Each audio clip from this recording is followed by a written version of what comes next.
Good afternoon, ladies and gentlemen. My name's Julian Newby. Thank you very much for coming into this darkened room on this beautifully sunny day. We're going to have a fantastic time, though. You're missing out on nothing. As this is a business forum, I'm going to give you the business behind this before we get to the fun part. Sensitive Skin is the series we're talking about. It's produced by Rhombus Media in association with Baby Cow Productions, Bell Media's The Movie Network, and Corus Entertainment's Movie Central. It's based on the BBC series of the same name, Sensitive Skin. It's produced in partnership with the Canada Media Fund and Rogers Cable Network Fund, with the assistance of the Ontario Film and Television Tax Credit and the Canadian Film or Video Production Tax Credit. It's distributed by Tricon Films and Television. There's the business out of the way. Sensitive Skin is the story of a woman of a certain age, played by Kim Cattrall, and her longtime husband, Don McKellar, who have sold their family home and moved downtown to a hip condo in a transitional neighborhood in a conscious effort to change their lives, to keep relevant, and to begin again. Unfortunately, that's exactly what happens. Ladies and gentlemen, please meet Kim Cattrall.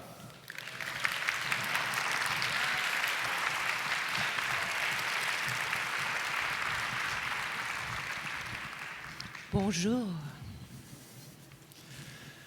First of all, what an honor. Oh, thank you. Second of all, before we talk about the incredible genesis and background to this series, shall we watch some of it? Oh, great. Yeah. Let's jump right in. Let's hit the trailer.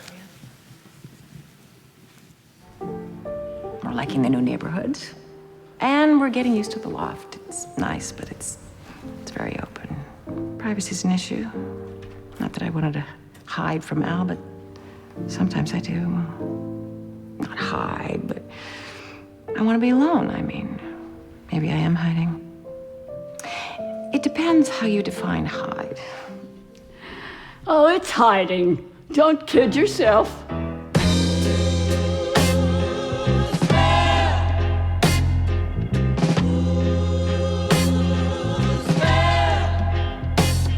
I put a spell on you.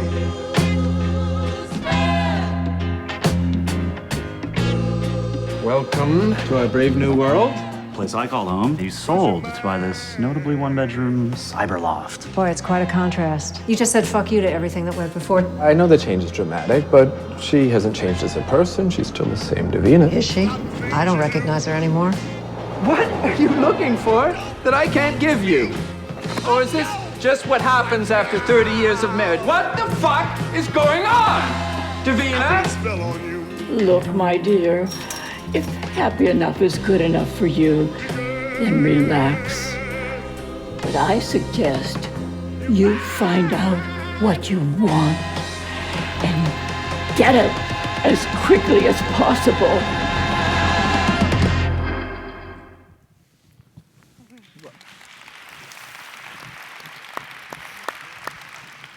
I was looking at the expression on Kim's face while that was going on, and really, you're very engaged with this. It's really something to watch somebody watching themselves and the emotion going through the face. Now, I've gotten past the frightening part of watching myself at this stage in my career, I guess. you have to tell us the story, because it's a long story, really, from when Sex and the City was finished. Yes. You made a few changes in your own life. And then a meeting happened, which I believe was 2006. So we're talking about 8 years ago. That was the beginning. Why have we waited? We've been waiting 8 years. Obviously, you haven't. You've been doing stuff. But I have, but I've also been busy doing a lot of other things, thank goodness. Sensitive Skin was a project that I first discovered at a creative meeting at the BBC. I had just finished doing a show in the West End, and at the Don Mar, and I was asked to have this creative meeting, and I was sort of ambivalent about it, because I felt to go back to series television at this point in my life, it would have to be something quite extraordinary. But when someone like John Plowman, who was head of comedy at BBC, who's responsible for Ab Fab, The Office, extras. Yeah. I thought, you know, if he has something to say, maybe I should listen. So a lot of those shows that he had been involved with were also with women, very smart women. So he encouraged me to go home with a lot of DVDs and look at different writers, and one of them was Hugo Blick and Sensitive Skin. And I was very skeptical at the beginning, sitting down, putting it in the DVD machine, and then I went, oh, wow, this is a story that I've never heard told before, from such a fresh point of view.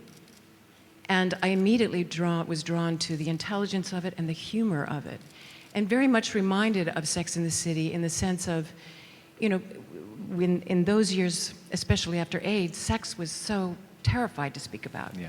And we started showing it in a very humorous, intelligent way. And this, I felt Sensitive Skin was doing a similar thing in a very smart way about getting older. And this woman who had been objectified much of her life, all of her life really, and how that feels to wake up in the morning and start to see the crow's feet and the lines and gravity taking over. It's you know, it's scary. And what that journey is, and make it about her life and her family. Did it feel that fate was working for you at this point? Because you'd made a change in your life. You'd moved back to the UK. To the UK, as I yes, understand. yes. And you know, the big noise of Sex and the City had finished. This kind of came to you, did it not? Well, I am sort of one of the luckiest women on the planet. I think talent and smart is part of it, but you really need to have a degree of luck for me to say yes to that meeting, for Hugo to have done this series.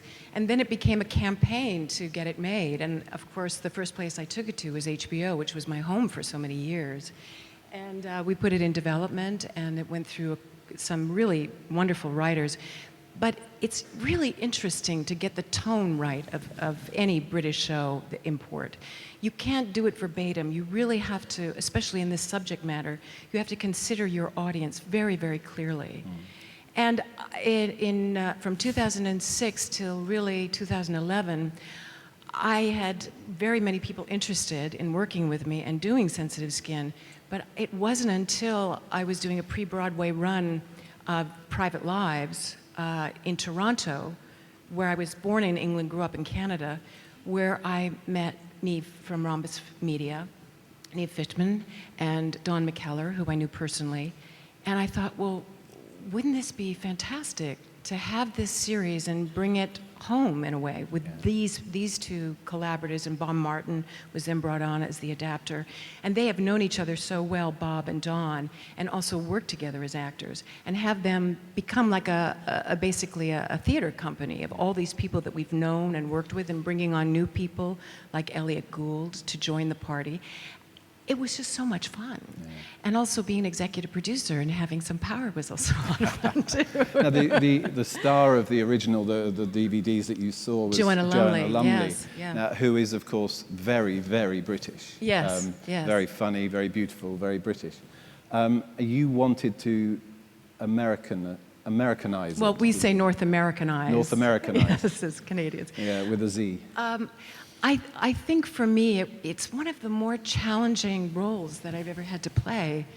And because, as I'm sure you're familiar, I'm known for playing women who know what they want and how to get it, relatively in a short period of time. But to play someone who is in a crisis, who's not even totally aware of it, and is motivated by events that have sort of happened and thrust upon her instead of making them happen, this was really a different area of investigation for me. And that's why I'm so proud of the end product, because it is a departure of sorts. Yeah. It's going back to series television that I know, but in a totally different, exciting way. Yeah. Which we all know you for that. And sometimes, you know, the big one, the Sex and the City, can overshadow things. People are still talking about it now. You do Sex and the City tours in Manhattan. Great. Yes, yes. I mean, it's extraordinary. But your career is long and complicated, and there was a whole lot went on. So is life, Julian. I know. Hopefully, it is long and complicated. As you can see in that. Yeah. You were doing other things in this 8-year period. Yes, yes. I had the great privilege of working with directors like John Borman and Roman Polanski, And to be invited to be part of their company and their films and process was really exciting for me. I think at the end of Sex and the City, I needed to go home. And I needed to really get more connected to, you know, myself personally. And from that came all these wonderful opportunities working with Peter Hall and Richard Eyre. And I'm so excited that I took that chance. And I think that that's what's really interesting about Sensitive Skin for me, as an executive producer and star, but also a story of a woman who is looking at her life that has a finite end to it and thinking, what have I not accomplished? What are the challenges left for me personally and even professionally? And I think that that drives me in a very personal way when I find a project like this that I believe in. I believe that women my age have very much to say. Yeah. And unfortunately, this business doesn't recognize that most of the time. And that's what's so exciting for me to be here today to talk about it, because I believe that this show, this story, deserves a life. Yeah. Yeah, tell us a bit about the character. I mean, we know, most of us know the original, the Joanna Lumley. How have you transformed that character? Well, I think it was very important to make what was going on in Davina's head part of what the audience was experiencing. And that's a very complicated thing to achieve. And we did that, Don McKellar, our director, and also my leading man, and Bob Martin, our adapter, was to make these delusions that she has and the people that she speaks to. You see it in this clip of this older woman who is, her mother has had a stroke, a 5th stroke, and she's going to the hospital to speak to her, and it's a very, very sort of sad, scary moment for Davina. And then she's expressing what her life is like, almost like a monologue to her mother who can't hear her. And behind this woman pops up this crone of a woman and says, beware, you know, do something with your life, go out and get it.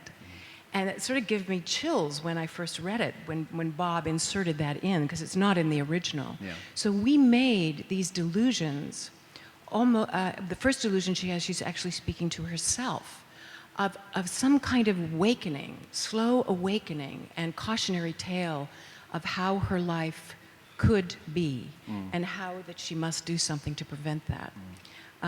And using, of course, comedy, not just, you know, the scary part of it as well. I was just going to raise the comedy element to it, because it's such a serious subject. Yes. And I heard you talk about it before. It's very close to your heart. Well, we started out as a half-hour comedy, and then we became a genre which I love, like 6 Feet Under, which always had a line that it walked in a very clever, intelligent way. I think it's a black comedy more now. It has more weight, I feel, emotional weight than in the original. And I also feel that it was very important to take characters that were not even seen in the original and make them part of her world and their world. Is that the kind of comedy you like? The comedy that you know, you laugh on the surface, but you may be crying underneath? Yeah, I like comedy that makes you question. Yeah. Because I think it's a very intelligent way to get rid of fear. Because you're laughing, but you come away with something that you want to question maybe for your own life.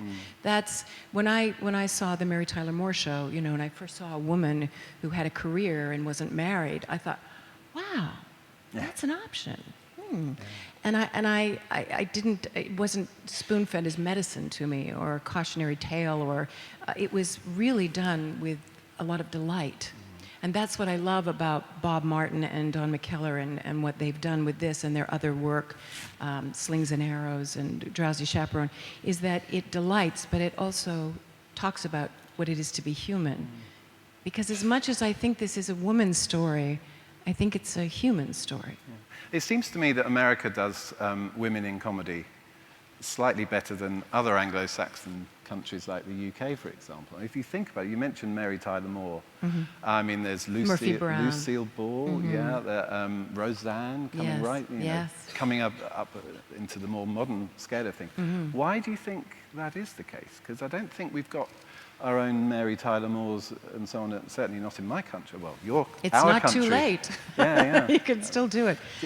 Is this a cultural thing? Have you... I think it possibly might be. You know, I was having this conversation the other day. I mean, there's ab-fab, but that was slightly exaggerated and sometimes grotesque in a very humorous way. Slapstick. Yeah, slapstick. But I don't think there's been very many women-driven shows. You're absolutely right. Yeah. Well, we're here to change that. Well, absolutely. You're doing it single-handedly. Yes. But tell me about the ensemble, the group of people, because you've likened it to almost to a theatre group. Yes, the theatre And company. I mean, it's interesting. You're a star, co-star, and you're the executive producer, and your co-star, Don McKellar, is the director. Yes. That's interesting. You both got a bit of power We're on the same there. bed together, actually. But we're like a family, and we're all passionate about this. I mean, as late as last night, we were arguing about things. You know? But I don't ever see that as a negative. No. I see it as, I want to work with people who know more than me. I want to learn. I mean, I think that's one of the things about this series, again, which for me personally was so exciting, is that I can continue to learn and hone my skills and learn more about this business that I love. Does the theatre inform what you do on the screen? I mean, Oh, the theater makes it almost impossible to work in television because the writing is so great in theater, especially classical theater. I mean, I've been doing Molière and Mamet and Shakespeare, and I just did a Tennessee Williams play at the Old Vic. So when you go from that to reading a television or most film scripts, you think, especially from a woman's point of view, again, because they don't really know what to do with me. I don't want to play somebody's wife and become a joke about plastic surgery. yeah. You know, and that's kind of what's out there. Or to play to a man with a man in his 70s, and he turns to me in a scene and he says, well, you know, we're the same age. I said, excuse me. Not, but in those terms of Hollywood, you know, after 45, 50, you might as well be the same age. Mm-hmm. We're in an extraordinary period for television drama, for series television. It's And comedy. and comedy. Yeah. And I mean, and as you say, the lines are very much blurred in a Yes. way. I mean, you know, there were very light-hearted elements in Mad Men, you know, Yes. which was one of the big pioneering things. Everybody's been talking about Breaking Bad. It's a rich, rich time. Were you waiting for this rich period to come back into series TV, or was that always going to happen sometime? Well, it was so funny. Nancy Franklin is a friend of mine. She's a wonderful journalist who wrote for The New Yorker. And she said, you know, I look at what's going on today and I think about the golden age of television. Of course, I thought she was talking about the time of Lucy and Sid Caesar. She was talking about the times of Sex and the City and The Sopranos. So I'm very excited what's happened in television. I think it's brought independent film, you know, to everyone. Yeah. There still is independent film happening, but I know so many people at any age who would rather stay home and watch a show like Sensitive Skin or Breaking Bad or any of those shows, or reruns even of Sex and the City and The Sopranos, because they get their money's worth, you know. Now, you're an actor, so you read your lines. Somebody gives them to you. You may contribute to them yourself, but you're reading lines. This feels, as I said earlier, this feels to me like you're quite in the soul of this character. Did it ever open, did the script or playing any of the episodes open any dark doors for you? Yes, Did it resonate too much? There's a lot of very private, public moments for me in this show, which are tough. Yeah. You know, I mean, everyone wants to remember me from Mannequin and Big Trouble in Little China and Porky's. And Porky's and those were great moments in my life. And it's not just the audience allowing you to age; it's allowing yourself to age. Yeah. And that's part of one of the very strong messages that I want to talk about in this subject matter in this series, is where do we go? In Europe, it's a different story. Yeah. But the pressure to stay young and be young and bubbly and young and nubile it's suffocating. Women are going to possibly be very happy to see someone experience actually articulating feelings that they have themselves that Yes. maybe aren't articulated. What would this do for the male audience, do you think? Is it going to teach us some things? Well, I think it's, as I said, it's a human story. Yeah. Men age too, don't they? I feel that the way we've shot it, I mean, Don McKellar is a filmmaker, so we've brought his expertise and the way of telling a story. I mean, the first shot, the first day of filming, Davina goes to a pharmacy to get her hormone replacement refilled in her new neighborhood. And the way Don has brilliantly set up the shot is you can only see this part of Davina's head, and then she's so totally revealed. I mean, that's exciting when I see that on television, because it's telling a story already before really anything has happened. You're already engaged of, wow, this is different. And each time that I've seen the dailies and now the rough versions and the finer version and the locked cut, I find these little subtleties again and again of what actors have brought to it, what the cinematographer has brought to it. You know, we did it on a shoestring budget, and I feel that what we got out of it was pure gold. I've seen that clip, and you're sort of like that. Yes. The farm, and it's taken from the point of view of the pharmacist, yeah. And you instantly think, oh my God, this poor woman. Yeah. What's going to happen? Is she going to break down, or is she going to lose it? Yeah. And she says, "Shut the fuck up and give me my hormones." Yeah. Which you want her to say, you know, but not like Samantha. In a very sort of, you know, to take those steps for this character, it's terrifying. Yeah. Now, I guess I'm hogging Kim here. There must be people here who would like to ask her. Hopefully, an aging man. Yeah, any aging men who'd like to ask. None here. A question to Kim, or young men. Yeah, as a young man.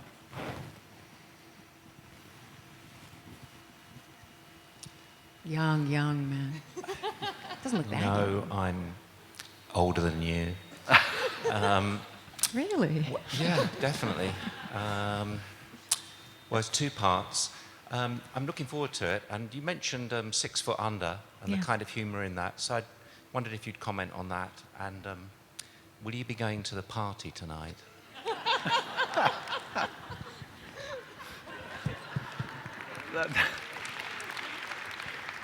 Oh, you've made my day. Yes, I'll be going to the party tonight. I guess what it is it's a tone, really, of taking a very serious, for me, a very touchy subject, and finding humor in it, and really bringing life to it, and as I said again, humanity, and telling stories of how, especially this relationship, this is a 30-year relationship. I mean, what happens after 30 years? There's something that settles in of, you know, year in, year out of this hypochondriac, this man who not really listening or paying attention to clues that are very clear, and this woman who can't hide it anymore. The subtlety of it, I guess, and the intelligence of taking a very serious subject matter or taboo subject matter. Again, Sex and the City did that very successfully, and opening it up and making it understandable and less frightening. I think that would be also, I think editing-wise and music-wise and performance-wise, that was on such a high level, and I feel that we've reached that with Sensitive Skin. Sex and the City spawned a whole lot of fashion changes in fashion as the series progressed, and you've been quite involved in that side of Sensitive Skin, haven't you? Well, it's very interesting to be part of something like Sex and the City and just the fashion-forward sense of that show with Pat Field. What I wanted to do, because we were filming in Toronto, not just as a backdrop city somewhere in North America, we were making these characters are Canadians. And this woman was a model, a very successful model, not a superstar model. She's from the 70s. That wasn't really happening as much then. So she would find designers, Canadian designers. So I was very, very involved with, as much as possible, to use the talents that are inherent in Canada, in Toronto, in Montreal, and make that part of our story. It's also a story about a city in flux as well, as a woman in flux, in change. I mean, and which is happening in all our metropolitan cities all over the world. Wherever you look, these condos are going up, and there just isn't enough space within the city, where do they go? How will it function? And this is about a city going through that transition as well. Oh, yeah.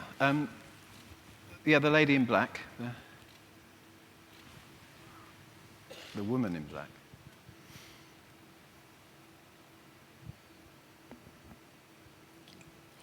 Thank you. Hi, Kim. It looks absolutely wonderful, and I can't wait to see it. Oh, thank But you. I So just great to wanted, hear that. I just wanted to ask. I sort of wonder what you think about the fact that how it appears to me is that very often the female stories tend to get sidelined or Not on this show. put in a box or classed as women's stories. Whereas I watched, for example, The Sopranos as well as Sex and the City, and I love both. So automatically The Sopranos is considered universal and Sex and the City considered sort of like a women's show. Do you know what I mean? How has your process of getting this being on air been affected by that or coloured by it or not? What was your experience? Well, it's really important, and that's why I'm here today, is to find the right home for this show, Sensitive Skin, because I don't think it's just women's programming that we've done. I think that it's, and I would be sad in some ways if it was just considered a women's program, because this is about a relationship. It's not just about Davina. She's going through the crisis, but that relationship and the men in the show are as important and addressing this issue in their own specific way as well. So again, I think it's a human story. So I don't want it to be cornered and lost and positioned and pigeonholed just for women. Not that there's anything wrong with that. God knows, being involved with Sex and the City, which brought women together in such a positive way, if that happens with Sensitive Skin to any degree, I'll be so happy. But I would so much like it to reach a broader audience than just a female audience, because I think that it goes there and it delivers in that way. I agree. The gentleman next to you. Yeah. Yes, hello, Bernd Schumacher. I'm interested in how you define your executive producer's job. How can you put it I get one of the final says.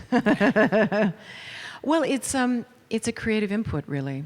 I mean, the only other thing that I've executive produced was a documentary called Sexual Intelligence for HBO and Channel 4 and Discovery Channel in Canada.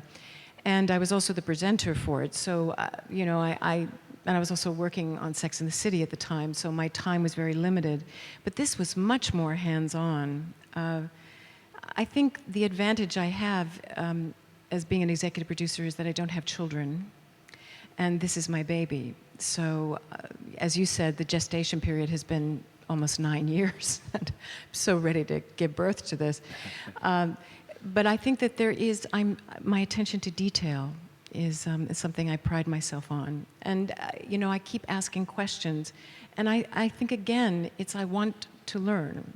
I want to know why you pick that actor and you like that actor more than this actor, which Don McKellar has been doing most of his life as a director. So for me to be able to sit in those rooms when we're talking about ideas now for the second series and the third series possibly, it's really exciting. Really exciting. And I think that my role is continuing to be defined by how much more I learn. We've got time for one very quick question from Anil here And at the what front. they'll allow me. Quick question, quick answer. I hope. Yeah, Anil Vanwari from Indian Television in India. Do you expect this to resonate with other, regions? Like India, or do you expect it to be very North American, British? That's a very interesting question, and I'm so glad you asked it, because that was always the question about Sex and the City. Why did it work internationally to such a degree? And I think because women are women and men are men, and relationships are the same no matter what language or culture. You know, love is complicated stuff. Change is very complicated. And I think that anyone from any country, civilized country in the world, who has a television set and has likes stories, interesting stories that have humanity in them and conflict in them that they can relate to in a very personal way, that they will understand what the show is about. We've essentially formatted the British version to make your North Americanized version. I guess, can you see an Indian version with an Indian That would be cast? fantastic. A I mean, that's what version? happened with Slings and Arrows. It was Yeah. made in Canada, and they made it, I think it was in Brazil. But they made it their own, which you have to. But I think there is so much more in both versions that you can connect to, and it's about that connect. Because I would always say with Sex and the City, this is basically one woman, but 4 parts to her. Yeah. So everyone can relate. This is a couple. They're separate, but I think everyone can relate. We've gone Thank over you. time, can't believe it. Thank you very much you for so coming. much. And thank you, Kim, that was Thank you. wonderful. Thank you. Kim Cattrall.